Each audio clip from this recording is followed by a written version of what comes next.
Was Jesus wrong about the end times? You will be shocked by the answer. But before we get there, friends, please like, share, and subscribe, as it really helps YouTube to like me. I'd greatly appreciate it. Also, if you are interested in all things Armageddon, you can pick up a copy of my book, End Times Mission, that will unlock the mystery of Jesus' words in the Olivet Discourse and the book of Revelation. It's available on Amazon, Kindle, and Audible. Finally, make sure to check out the plethora of other videos I have available on this topic, including how to understand Jesus' words about his cloud coming and the abomination of desolation. Now back to the end of the world. Was Jesus wrong about it? Well, in short, no. Truly, the amount of historical connections between the events leading up to the conquest of Jerusalem and Jesus' warning in his Olivet sermon are staggering. In fact, famines, wars, and rumors of wars, false prophets, earthquakes, and astrological signs all characterized the tribulation of those days. In one of the more famous instances, the 66 AD appearance of Halley's Comet was said to be one of the things that led to the suicidal death of 1st century Roman Emperor Nero. Also, Josephus recorded reports of a star resembling a sword, a comet, which continued a whole year, and a brilliant light that shone as the sun over the altar and the sanctuary, lasting for a half an hour in the middle of the night during their feast of unleavened bread. During that same festival, a young cow supposedly gave birth to a lamb in the middle of the temple. Yikes. And the eastern gate of the inner court of the temple, which required the efforts of more than 20 men to operate, mysteriously opened in the middle of the night. Weird stuff, right? Well, I'm not here to comment on the validity of each claim, just to show you that there is written historical testimony to a lot of spooky things happening in the time leading up to Jerusalem's destruction and the burning of its ancient temple. Along those lines, Josephus reluctantly conveys the strange report seen by a great number of witnesses a few days after the feast of horsemen and chariots of fire riding about in the clouds and surrounding the cities of Israel. In accompaniment with these things was the testimony of the priests that as they were entering the inner court of the temple, they felt an earthquake. And amidst the rumblings, they heard a multitude of voices exclaiming,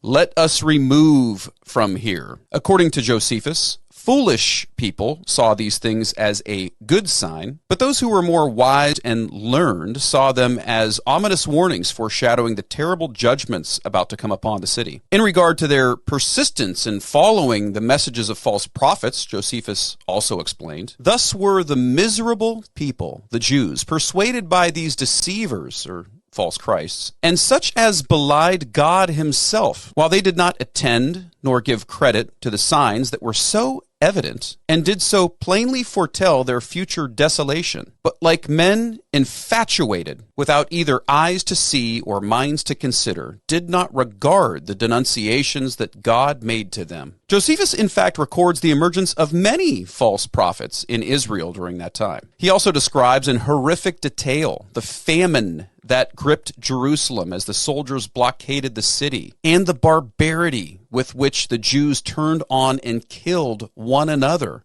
by the tens of thousands. So bad was the massacre that the streets and rivers were stained red from all the blood.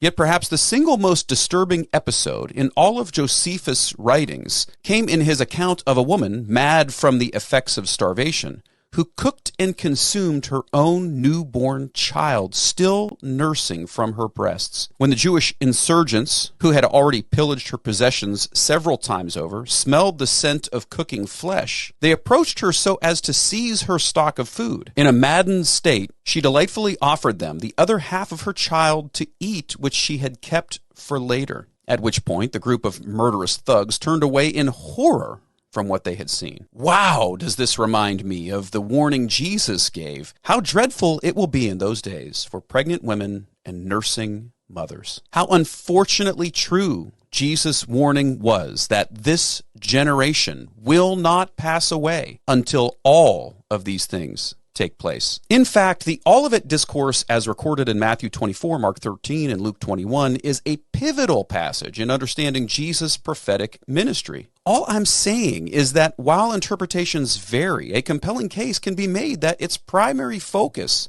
was the impending destruction of Jerusalem and the temple in 70 AD. And by examining these historical accounts, along with the language used by Jesus, we can appreciate the amazing precision of his predictions and their undeniable fulfillment. Don't forget, the discourse begins with Jesus and his disciples leaving the temple where they marvel at its grandeur. Jesus' response, predicting its utter destruction, prompts the disciples to ask, when will this happen? And what will be the sign of your coming at the end of the age? Jesus begins by warning against deception, predicting the rise of false messiahs. This was a significant issue in first century Judea, a time of political and religious turmoil. Josephus, as mentioned earlier, documents the proliferation of such figures who led many astray with promises of deliverance. The wars and rumors of wars also align with the period leading up to the Jewish-Roman War. The Roman Empire was in a state of flux with internal conflicts and external threats, creating an atmosphere of instability. Additionally, the famines and earthquakes Jesus foretold were also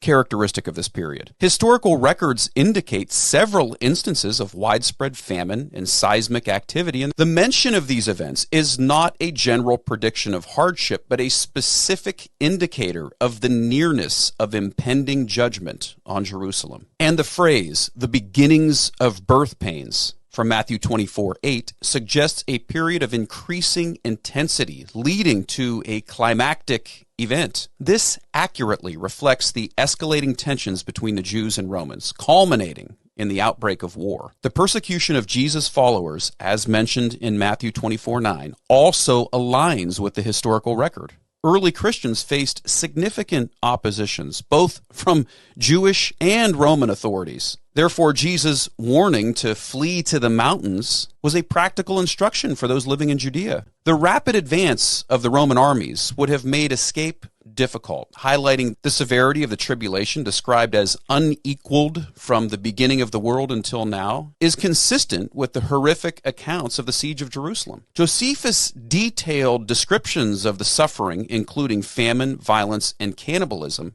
attest to the unparalleled devastation. And the mention of the sun being darkened and the moon not giving its light, the stars falling from the sky, and the powers of the heavens being shaken, accurately reflects the historical accounts of the cosmic disturbances we just talked about. Yet it should also be noted that in the Old Testament, such language was often used to describe the fall of nations and rulers. In the context of the Olivet Discourse, it likely signifies the once and for all collapse of the Jewish political structure, along with its Old Covenant sacrificial system, along with the intense turmoil of the known world after Nero's suicide. You see, Jesus' declaration, truly I tell you, this generation will not pass away until all these things have happened, is a powerful affirmation of the imminence of his prophecies. The generation he spoke of likely refers to those living at the time of his very words, the ones who witnessed the events leading up to 70 AD. Bottom line, the phrase,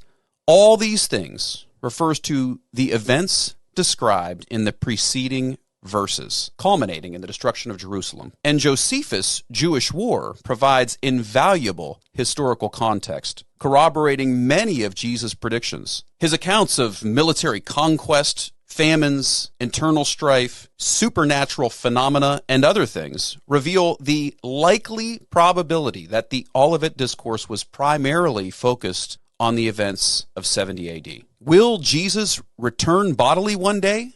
Yes. And we know this from a multitude of additional scriptures and the unanimous attestation of the early church. Is it true from a post-millennial perspective, the perspective of this pastor, that the events of Matthew 24 may also characterize the time immediately before Jesus' final and climactic return at the end of history?